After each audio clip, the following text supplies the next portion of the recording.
Good morning student, आशा करती हूँ आप सब बहुत अच्छे होंगे। मेरा नाम है दीपक, मैं आपके अपने चैनल दीपक चहल में आप सभी का स्वागत करती हूँ। आज हम 8th क्लास की सिविक्स का 5th चैप्टर का सेकंड पार्ट लेकर आए हैं, जिसके अंदर हम जो रिमेनिंग पार्ट था हमारे चैप्टर का वो रिवील करेंगे।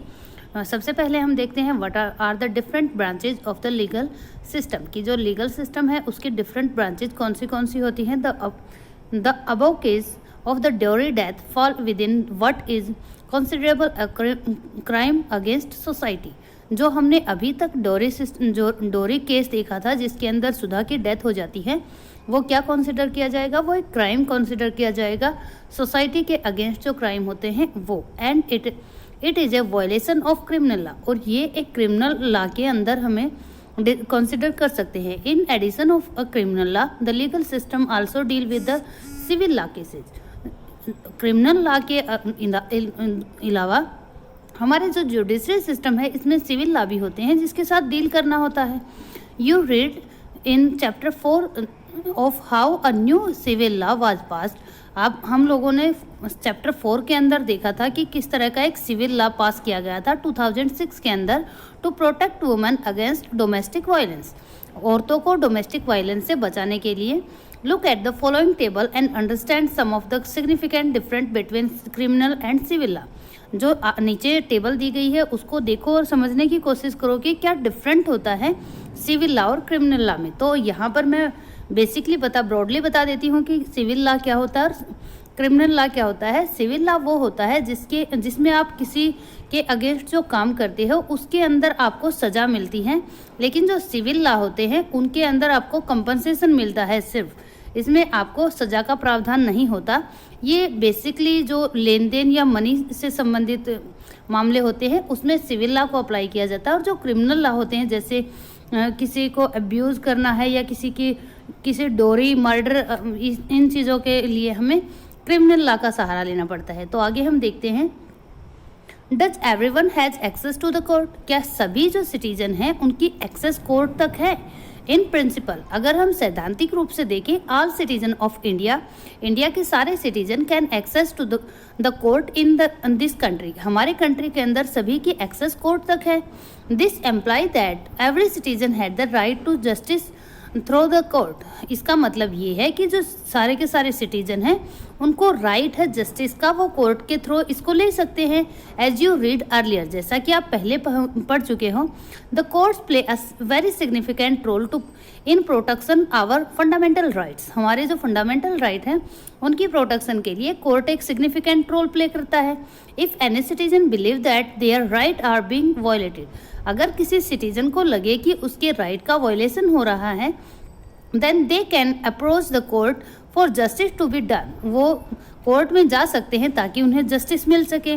While the court are available for all, जो कोर्ट है वो हालांकि सभी के लिए ओपन है, सभी के लिए अवेलेबल है। In reality access in court has always been different to the vast majority of the poor in India. India के अंदर अगर हम देखते हैं रियलिटी के अंदर जो बहुत सारे पुअर लोग हैं, मेजोरिटी में जो पुअर लोग हैं उनके लिए बहुत डिफ़िकल्ट होता है एक कोर्ट में जाना और एक लीगल प्रोसेस जो होता है उसको बर्न करना। Legal procedure involve a lot of money and paper work. Legal जो प्रोसेस होता है उसके अंदर बहुत सारे मनी और पेपर वर्क की ज़रूरत होती है।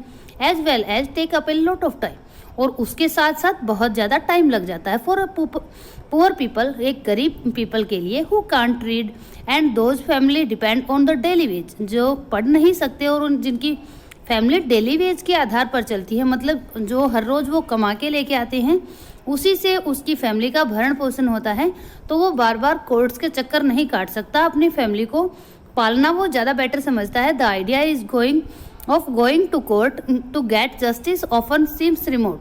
ऐसे लोगों के लिए कोर्ट जाके न्याय लेना एक रिमोट आइडिया दिखाई देता है। इन रिस्पॉन्स ऑफ दिस, इसके रिस्पॉन्स में the supreme court in the earlier 1980s का जो दशक था उसके दौरान devised a mechanism of public interest litigation होता है ये। तो उसमें क्या किया गया, जो सुप्रीम कोर्ट है उसने एक ऐसा मैकेनिज्म लेके आया जिसको हम पील बोलते हैं बच्चों। उसके अंदर पब्लिक इंटरेस्ट की जो भी धारणाएं होती हैं उसको किस तरह से वो किया जा सकता है, कोई भी उसके खिलाफ दे सकता है कोर्ट में, हाई कोर्ट या सुप्रीम कोर्ट में, किसी के भी बिहाफ में आप फाइल कर सकते हो। इसी को हम अपील बोलते हैं। To increase access to justice, इसके द्वारा ही जो जस्टिस की एक्सेस है उसको बढ़ाया जा सकता है। इट अलाउ एनी इंडिविजुअल और organization to file appeal in the high court और द सुप्रीम कोर्ट। ये अलाउ करती है किसी भी इंडिविजुअल पर्सन को या फिर जो ऑर्गेनाइजेशन होती है वो किसी भी पिल को फाइल कर सकते हैं हाई कोर्ट या सुप्रीम कोर्ट के अंदर, on behalf of those whose right are were being violated, उनके बिहाफ में जिनके राइट का वायलेशन हो रहा है। The legal process was generally simplified, जो लीगल प्रोसेस था उसको जनरली सिंप्लीफाइड कर दिया गया है, उसको सिंपल बना दिया गया है। एंड इवन अ लेटर और telegram address to the supreme court और the high court could be treated as a PIL, और एक लेटर जो होता है या फिर एक टेलीग्राफ भी एक एड्रेस कर सकता है सुप्रीम कोर्ट या हाई कोर्ट को, और उसको ऐसे ही ट्रीट किया जाएगा जैसे कि पिल को किया जाता है। इन द अर्ली ईयर्स, जो शुरुआती दिन थे, PIL was used to secure justice on the large number of issues such as rescuing bounded labour. जो पिल था उसकी स्टार्टिंग क्यों की गई थी, बहुत सारे ऐसे इशू थे जिनको सोल्व करने की जरूरत थी, जैसे कि जो बाउंडेड लेबर्स होते हैं, जो बंधुआ मजदूर होते हैं, उनको रेस्क्यू करने के लिए from the inhuman work condition, जो अनह्यूमन वर्क कंडीशन होती है उनसे उनको रेस्क्यू करने के लिए, और secure the release of prisoner इन बिहार, और जो प्रिजनर बिहार के अंदर जो जेल में लोग थे उनको सिक्योर करने के लिए, who had been kept in jail even after their punishment term was completed, जिनको जेल में रखा गया था जबकि जो उनकी पनिशमेंट थी टर्म की वो खत्म हो गई थी। Did you know that the midday meal that children now receive in government and government aided school in because of a pill, जो क्या आप लोग जानते हो कि जो सरकारी स्कूल हैं उनमें मिड डे मील और या फिर गवर्नमेंट या गवर्नमेंट एडेड स्कूलों में जो मिड डे मील मिलता है वो भी एक पिल के थ्रू ही मिलने लगा था। See the photos of the right and read the text below the under and to understand how this come about. आप लोगों को नीचे जो लाइंस दी गई हैं उनको पढ़ना है और समझने की कोशिश करनी है कि ये जो सारा का सारा पिल का सिस्टम था या फिर जो मिड डे मील के अंदर पिल का सिस्टम था वो किस तरह से प्रोसेस में आया। फॉर द कॉमन पर्सन की अगर हम बात करते हैं, access to the court is access to justice, उनके लिए कोर्ट की एक्सेस होना जस्टिस की एक्सेस होने के बराबर होता है।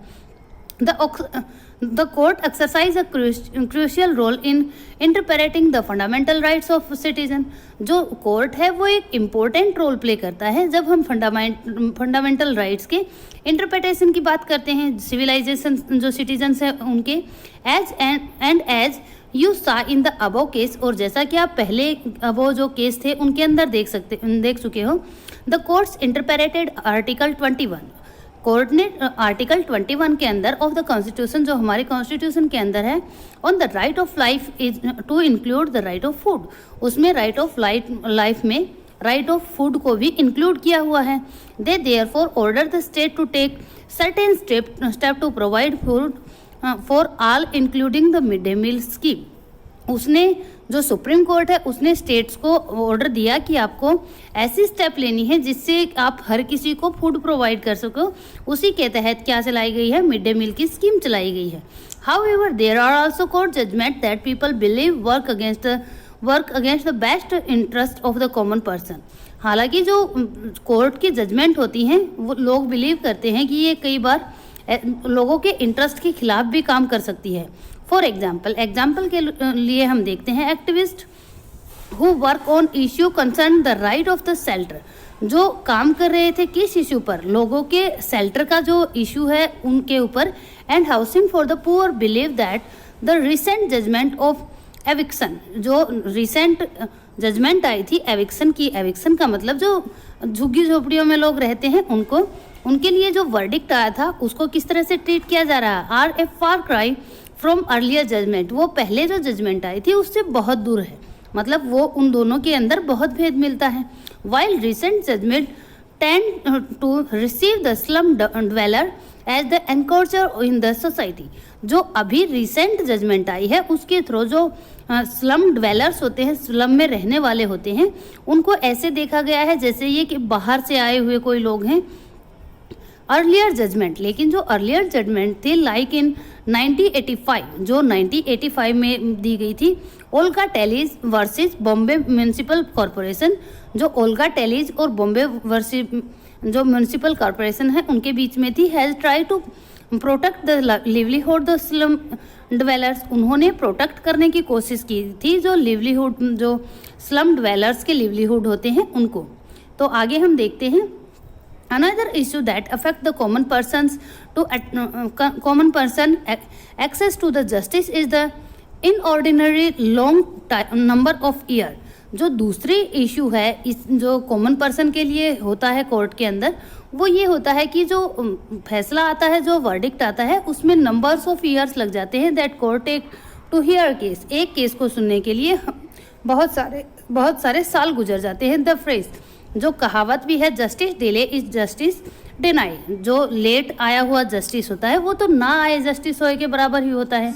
Is often used characteristic that extend time period that court takes, और इसके द्वारा ही दिखाया जाता है कि कितना टाइम कंज्यूम किया जा रहा है कोर्ट के द्वारा किसी भी वर्डिक्ट को लेके आने में। However in spite of this, इन सब, लेकिन फिर भी इन सब के अलावा, there are no deny that the judiciary has played a crucial role in democratic India। लेकिन फिर भी हम इस चीज़ को डिनाई नहीं कर सकते कि हमारे जो इंडिया, डेमोक्रेटिक इंडिया है, उसमें जुडिशरी सिस्टम एक क्रूशियल रोल प्ले करती है, एक इम्पोर्टेंट रोल प्ले करती है, serving as a check on the power of the executive and legislative as well as in protect of fundamental right of citizens. उसमें उनकी जो पावर है उसको चेक किया जाता है एग्जीक्यूटिव और लेजिस्लेटिव की, और साथ साथ जो फंडामेंटल राइट होते हैं सिटीजन्स के, उनको प्रोटेक्ट करने की भी कोशिश की जाती है। The members of the constitution assembly, जो कॉन्स्टिट्यूशन असेंबली के मेंबर्स होते हैं, had quite correctly involution a system of the court with an independent judiciary as a key feature of our domestic democracy. वो ठीक ही कहते हैं कि जो हमारी इंडिपेंडेंट जुडिशरी होती है वो एक की फीचर होती है हमारी डेमोक्रेसी का। तो यहाँ पर बच्चों हमारा चैप्टर जो है वो ख़त्म हो गया है। आज के लिए सिर्फ इतना ही। ओके बच्चों, bye bye, take care, have a nice day.